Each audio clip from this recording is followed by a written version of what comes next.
they bide enough time?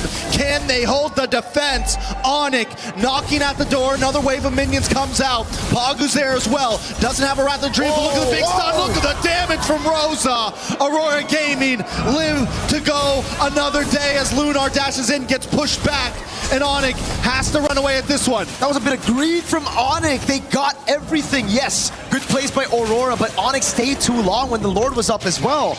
They could have backed off, went straight for the Lord, but instead they tried to double down on the end and they got caught. That's the thing. That's the beauty of this meta. Doesn't really matter if you're 8,000 gold ahead. One mistake can set you back, and it almost did. What is that damage? It's a whole 1,000 gold difference in the mid lane, yet Rosa was able to burst down these squishy members of ONIC. Oh, Aurora really wished for TNZ to be up right there, dude. That would have been the dream. For the burst to come through, TNZ to respawn just on time, getting the pitch poised. But even then, ONIC still have an 8,000 gold lead. They have that far lane control, and they're going to try to burst this Lord. Even if Pagu had the Wrath of Dread in that split second there, he was still waiting on cooldown.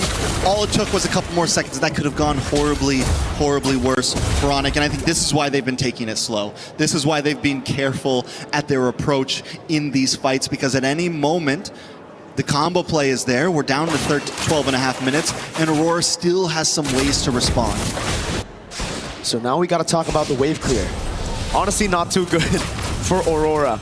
In a way, usually when you have a Ling, you can actually split these minions apart. You can stagger the waves just by clearing the side lane. But with a Moskov on ONIC's hands, with a 9,000 gold lead as well, don't really think that's going to happen. ONIC are going to be able to handle all three waves. So Aurora might have to lose all their base turrets if they want to survive in the game. All right, Aurora going to be able to defend down the mid. They clear the tower, but a Lord is coming down the top as ONIC moves on to the boss side wave. They want to try to crack another inhibitor. Keyboy dashes in with the G-Kundo. A big stun from Rosa. The ult doesn't quite connect.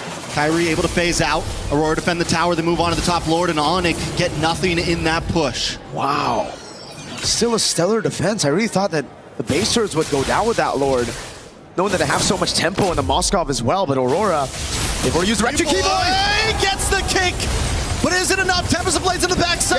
A lot of damage on Loopy. Loopy tries to dive in. He's forced to flicker out. Kyrie in the backside. Gets nice damage on Pagu. Finally gets the kill. TNZ taking shots from Kelra as Kelra dashes in, and Kyrie's got his back. Siggy Boom with a blazing duet on Loopy and Songs, trying to chase him down, but Loopy's on his back. BMI's back, but not before he gets the shutdown. 2 whole shutdowns for Siggy Boom. They lose out on their 2 base turrets in the sides, but my goodness, did everything fall right on top of Aurora. That was perfect. Keyboy missed the way the dragon. He didn't get the right target, didn't get the right angle, but look at this crazy move by TNZ. I mean, a tad bit of luck, obviously. The fact that the piercing spears didn't get him, oh my god. That was a clencher for sure, even for Siggy Boom here, who had to walk past following through the BMI. Back last second, 2 members down. ONIC now on the defense. Aurora back in the game.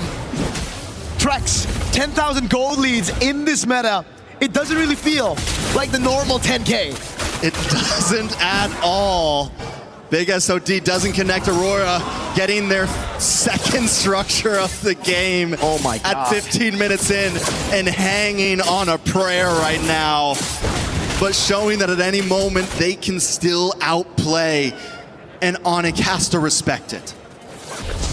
And now it's back to that slow build.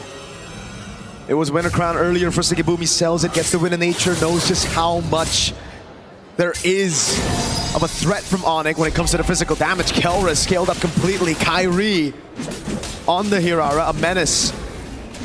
Shut down, but still a menace. Not as many stacks on the Skypiercer, but that survivability of his. Now Aurora, the Keyboy. do they read it out? Do they do housekeeping properly, right? Pagu's done it. But it's already on Rosa. Starting to kick. Rosa flickers. Stops him. Keyboy makes the whip, but it's an SOD from Kelra.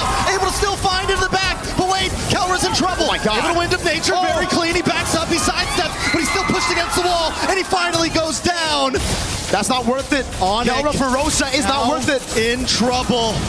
Lunar, maybe in a bad spot as well. Kyrie able to pick him up. It's two members down on the side of Aurora. Pagu, Siggy Boom, trying to defend. Sans moves on. Pagu goes down. A double kill for Kyrie. TNZ, where are you? They need you. You gotta get back to base. Up top, Siggy Boom clearing out the wave. Final baser of the game gonna be falling. Keyboy. A lot of damage. He will go down. Keyboy finally gets the kick.